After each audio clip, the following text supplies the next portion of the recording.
दोस्तों जय हिंद। जैसा कि आप जानते हैं दोस्तों कि मैं राहुल कुमार आपके अपने इस YouTube channel library education hub में आपका स्वागत करता हूं।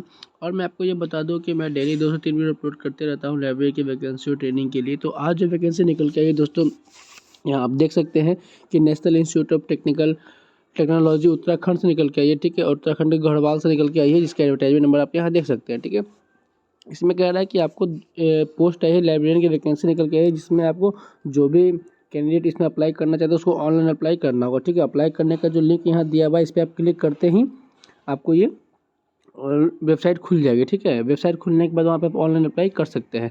ये आपको जो PDF है, ये मैं आपको अपने Telegram channel library education hub में आपको मैं अपने दे दूँगा। ठीक है, वहाँ से आप इसको डाउनलोड करके और जैसे इस लिंक पर क्लिक करिएगा आपको वो पेज खुल जाएगा। ठीक है, फिर आगे इसमें कहा जा रहा है कि आपको जैसे ही इसको अप्लाई ऑनलाइन करना है, अप्लाई ऑनलाइन करने के बाद आपको फिर क्या कह रहा है कि उसको PDF में निकाल लेना है। ठीक है, फॉर्म भरने के बाद उसको हार्ड कॉपी निकालना है। ठीक है, निकालने के बाद उसको सेल्फ अटेस्ट कर लेना है और जितने भी डॉक्यूमेंट्स हैं आपके पास, डॉक्यूमेंट्स जैसे कि आपको 10th से लेकर के जितने भी आपके बिलिस से लेके एमलिस से लेके या फिर एक्सपीरियंस सर्टिफिकेट कुछ भी है, तो जितने भी एक्सपीरियंस सर्टिफिकेट हैं, बिलिस का सर्टिफिकेट, एमलिस का सर्टिफिकेट, ग्रेजुएशन का सर्टिफिकेट, इंटर का सर्टिफिकेट, मैट्रिक का सर्टिफिकेट, सारे सर्टिफिकेट को एक PDF फॉर्म में निकाल लेना है।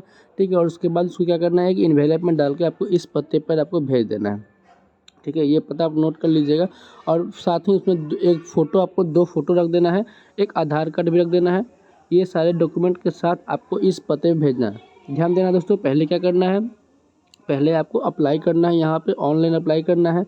अप्लाई करने के बाद फिर जितने भी आपके पास डॉक्यूमेंट्स है 10th से लेकर के ग्रेजुएशन, फिर आपका बिलिस, फिर उसके बाद एमलिस, अगर कोई एक्सपीरियंस है तो वो सारे को निकाल कर उसमें 2 फोटो, आधार कार्ड, ठीक है, सारे का एक फ़ोटो एक सेट बना लेना है। फिर आपको इस पते पर आपको यहाँ पे क्या करना है, भेज देना है। भेजने का डेट जो दिया हुआ है दोस्तों, यहाँ पे मैं बता देता हूँ। भेजने का जो डेट दिया हुआ है आपको अप्लाई पे, सबसे पहले ये देखिए कि आपको ऑनलाइन अप्लाई करने का जो दिया हुआ है 30/10/2023 तक दिया हुआ है। ठीक है, 5:30 बजे शाम तक। फिर जो भी आप अप्लाई कर दिए हैं, फिर उसको रिसीविंग को भेजने का जो हार्ड कॉपी का जो भेजना है रिसीविंग, वो आपको 7/10/2023 के शाम 5:30 बजे तक आप इसको भेज सकते हैं। फिर उसमें आपको मेंशन कर देना है कि the envelope containing the application super subscript application for the post of, यहाँ पे क्या लिखना है, असिस्टेंट लाइब्रेरियन। ठीक है, यहाँ पे लिख देना है आपको। ठीक है, उसके बाद आपको इन्वेलप के ऊपर में लिख देना है। अब आपको दिखा देते हैं कि यहाँ पोस्ट कौन कौन सा है। देखिए यहाँ दोस्तों पोस्ट निकल के आया है असिस्टेंट लाइब्रेरियन का, जो कि एक पोस्ट पर निकल के आई है।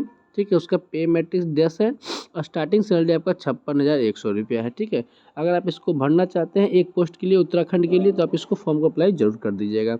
जैसे ही फॉर्म को अप्लाई करिएगा आपको दोस्तों यहाँ पे आपको कुछ चार्जेस रखे गई हैं, है ना। आपको मैं चार्जेस बताता हूँ कितना चार्ज लगने वाले हैं। थोड़ा सा और नीचे आने पर यहाँ देख सकते हैं दोस्तों कि आपको एक पोस्ट जो है लाइब्रेरियन, असिस्टेंट लाइब्रेरियन का जो पोस्ट है उसका आपको चार्ज 1,000 रुपये रखा गया है। ठीक है, जो कि नॉन रिफंडेबल है। अगर आप फॉर्म भरने के बाद सोचते हैं कि एप्लीकेशन कैंसिल कर दें तो आपका पैसा वापस आ जाएगा, तो ये पॉसिबल नहीं है। आपने एक बार फॉर्म भर दिया तो उससे 1,000 रुपये चार्ज लग गया। अब आपको एग्ज़ाम देना पड़ेगा या फिर उसको कुछ भी करना पड़ेगा। ठीक है, फिर आपके पास यहाँ कहा जा रहा है कि short listed candidates against advertisement number ये also accept for depositing the application fee which they not attach the proof submission with application failure. कहा जा रहा है कि जो आपने 1,000 रुपये का चालान काटा होगा उसको भी क्या करना, अपने पास रख लेना है, कभी आगे प्रूफ काम आएगा। ठीक है, फिर कह जैसे ही आप फिर कह रहा है, यहाँ देख सकते हैं self attested copies from the following document to be sent along PDF online submitted application form. Candidates are also requested to bring the self-attested photocopy to request from the along admit of the time of document. कहा जा रहा है कि एक set तो आपको वहाँ भेज देना है, फिर एक सेट आपको फोटोकॉपी अपने पास रखना है। जब डॉक्यूमेंट वेरिफिकेशन होगा उस टाइम काम आएगा। उस टाइम ओरिजिनल और फोटोकॉपी दोनों आपको उस दिन काम आएगा। ठीक है, आपको एक सेट फोटोकॉपी रख लेना है और अपना एक सेट ओरिजिनल तो अपने पास आएगा ही, वो भी रख लेना है। जिसमें क्या क्या है देख लीजिए, यहाँ पे मैट्रिकुलेशन का है, हायर सेकेंडरी है, डिग्री का है, कैटेगरी सर्टिफिकेट, गवर्नमेंट गाइडलाइंस, ये जितने भी हैं सारे डॉक्यूमेंट। अगर आप दिव्यांग हैं तो उसका सर्टिफिकेट होगा। वैलिड ID कार्ड, मतलब आप यहाँ पर आधार कार्ड ले सकते हैं। ठीक है, NOC सर्टिफिकेट आपको ले लेना है अगर कहीं काम कर रहे हैं तो। ठीक है। फिर यहाँ देख सकते हैं कि चेकलिस्ट में क्या क्या है। यहाँ पर देख सकते हैं कि आपने कैसे कैसे फॉर्म भरा है। यहाँ पे फिर आपको लास्ट में दिखा दिया है कि आप 7/11 तक आप ऑफलाइन में जो भी आपको भेजना है पोस्ट या कुरियर से, उसको 7/11/2023 से पहले पहले भेज देना है। 7/11/2023 के 5:30 बजे के बाद भी आप भेजते हैं तो उसको एक्सेप्ट नहीं किया जाएगा, ठीक है। इसे ध्यान रखना है। 7 तारीख को भेज रहे हैं तो आप 5:30 बजे से पहले पहले अपने पोस्ट से पोस्ट कर देना होगा, डिस्पैच कर देना है, तभी इसको फॉर्म को एक्सेप्ट किया जाएगा। कहाँ भेजना है? The registrar national institute of technology Uttarakhand Srinagar campus Garhwal district Pauri Garhwal Uttarakhand 24/6174 India में, ठीक है। यहाँ पे आपको पते भेज देना है। मेथड ऑफ सिलेक्शन क्या कर रहा है यहाँ देख सकते हैं। देखिए यहाँ पर लिखा हुआ है कि scrutiny of candidates will be done basic the qualification experience. जिसका क्वालिफिकेशन अच्छा होगा, मतलब मार्क्स अच्छा होगा, एक्सपीरियंस अच्छा होगा, उसी को यहाँ पे सिलेक्ट किया जाएगा। फिर कह रहा है कि जो मोड ऑफ सिलेक्शन है विल बी थ्रू इंटरव्यू के थ्रू इसका सिलेक्शन होने वाला है। फिर आगे कह रहा है candidate must bring admit card. जैसे ही आप फॉर्म भरिएगा उससे एग्ज़ाम से पहले आपको एक एडमिट कार्ड मिलेगा जिसमें आपको वैलिड ID प्रूफ होगा, ठीक है। फिर कह रहा है कि आपको अपना एक ID प्रूफ लेके वहाँ जाना होगा। फिर कह रहा है if the shortlisted candidate are more than 10, अगर 10 से ज़्यादा कैंडिडेट वहाँ पे सिलेक्शन होता है तो उसको फिर क्या किया जाएगा, रिटन टेस्ट लिया जाएगा, ठीक है। अगर 10 से कम है तो सिर्फ इंटरव्यू होगा। अगर 10 से ज़्यादा हो जाता है तो आपका वहाँ पे एग्ज़ाम होगा, एग्ज़ाम कनेक्ट होगा। एग्ज़ाम अगर देते हैं रिटन टेस्ट होगा। वहाँ पे जो भी शॉर्टलिस्ट होंगे, शॉर्टलिस्ट में से उसको भी चुना जाएगा।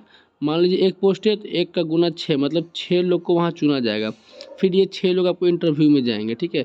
इंटरव्यू में पास करेंगे, उन्हीं 6 में से किसी एक का वहाँ पे चयन होगा, ठीक है। तो आशा करते हैं आपको सारे वीडियो समझ में आ गई होगी। और मैं आपको यहाँ बता देता हूँ यहाँ तक कि फिर इसके आगे जो भी है देखिए इसका क्वालिफ़िकेशन क्या है, ठीक है। क्वालिफ़िकेशन आपका असिस्टेंट लाइब्रेरियन के लिए जो रहने वाला है, यहाँ पे देख सकते हैं कि नीचे आइए, यहाँ पे कह रहा है मास्टर्स डिग्री होना चाहिए लाइब्रेरी साइंस में विथ 60% होना चाहिए, मतलब अगर फर्स्ट डिवीजन किया है तभी इस फॉर्म को अप्लाई कर सकते हैं, ठीक है।